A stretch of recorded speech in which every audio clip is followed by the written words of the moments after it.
तालाबों की ज़मीन बफर जोन FTL में कब्ज़ा करने वाले और मकानात तामीर करने वालों की अब खैर नहीं। तालाबों की ज़मीन पर कब्ज़ा करके मकानात तामीर करने वाले लैंड ग्रैबर्स के ख़िलाफ़ अब सख्त कार्रवाई होगी।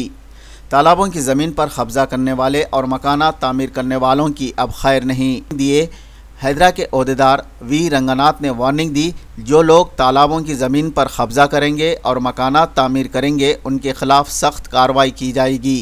तालाबों में नाजायज़ तामीरात के ख़िलाफ़ तेलंगाना हुकूमत ने हैदरा नाम से महकमा तश्कील दिया है। हैदरा के लिए 200 करोड़ का बजट भी मुख्तस किया गया है। इस सिलसिले में पुलिस स्टेशन भी कायम किए जाएंगे और तालाबों बफर जोन्स पर कब्ज़ा करने वाले और मकानात तामीर करने वालों को गिरफ़्तार किया जाएगा। उनके ख़िलाफ़ मुक़द्दमात दर्ज किए जाएंगे और उन्हें जेल भेजा जाएगा।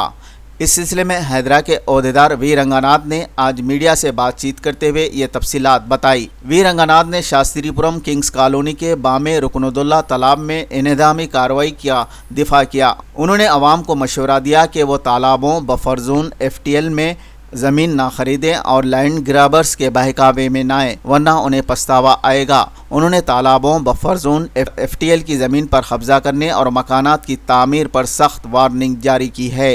रंगनाथ ने अवाम को ये भी मशवरा दिया कि तालाबों की ज़मीन बफर जोन FTL पर कब्ज़ा करने वालों की इत्तला उनके महकमे को दी जाए और वो कसूरवारों के ख़िलाफ़ कार्रवाई करेंगे। हैदराबाद न्यूज़ उर्दू।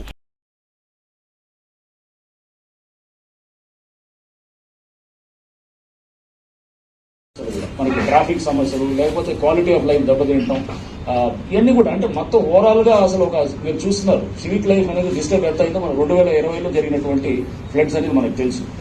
ప్రధానమైన కారణం దీంట్లో ఏంటంటే ఈ చెరువులన్నింటినీ కూడా పునరుద్ధరించాలి. అంటే you have to revive all these lakes. ఈ లేక్ టు లేక్ లింక్ కూడా మనం ఎస్టాబ్లిష్ చేయగలగాలి. లేక్ మళ్ళీ ఇప్పుడు అలుగు పారుతుంది. ఎప్పుడైనా కనుక దానికి చెరువు ఫుల్ ట్యాంక్ లెవెల్ అయిన తర్వాత అంటే ఇట్ ఓవర్ఫ్లోస్ ఏమవుతుంది, నెక్స్ట్ చెరువుకి పోతుంది. నెక్స్ట్ చెరువు పోయేది అది నాలా ద్వారా కనెక్ట్ అయింది, ఒక చిన్న వాగు ద్వారా కనెక్ట్ అయింది. ఆ వాగులు కూడా పూర్తి చేసినటువంటి పరిస్థితులు ఉన్నాయన్నమాట. అంటే ఇప్పుడు నాలాస్ కూడా పూర్తి చేసి చాలా చోట్ల కూడా ఉన్నాయి.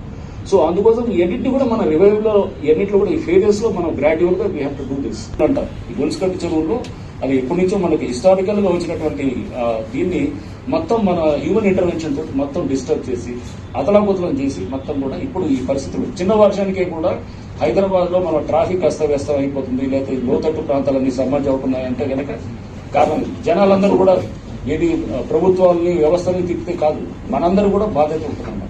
ముందు మనం FTL బఫర్ జోన్ లో అసలు కొనకూడదు, ప్రాపర్టీస్ కొనకూడదు.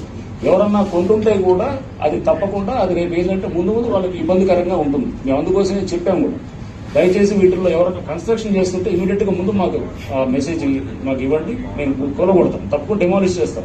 కొత్తగా వచ్చే స్ట్రక్చర్స్ ఏదున్నా కానీ కూడా ఫస్ట్ ఫేజ్ 1 నేను చెప్పాను కదా, ఫర్దర్ గా రానివ్వకుండా ఉండడానికి వాటి మీద నిర్దాక్షిణ్యంగా వ్యవహరిస్తాం. Will be very ruthless on the constructions which are coming up in FTL and ఇది బఫర్ జోన్. సో ఎస్పెషల్ కొత్త కన్స్ట్రక్షన్స్, పాత నెక్స్ట్ వచ్చిన కన్స్ట్రక్షన్ గురించి ఫేజ్ 2లో ఫేజ్ 3 ఈ ప్రాసెస్ లో వెళ్ళాలి.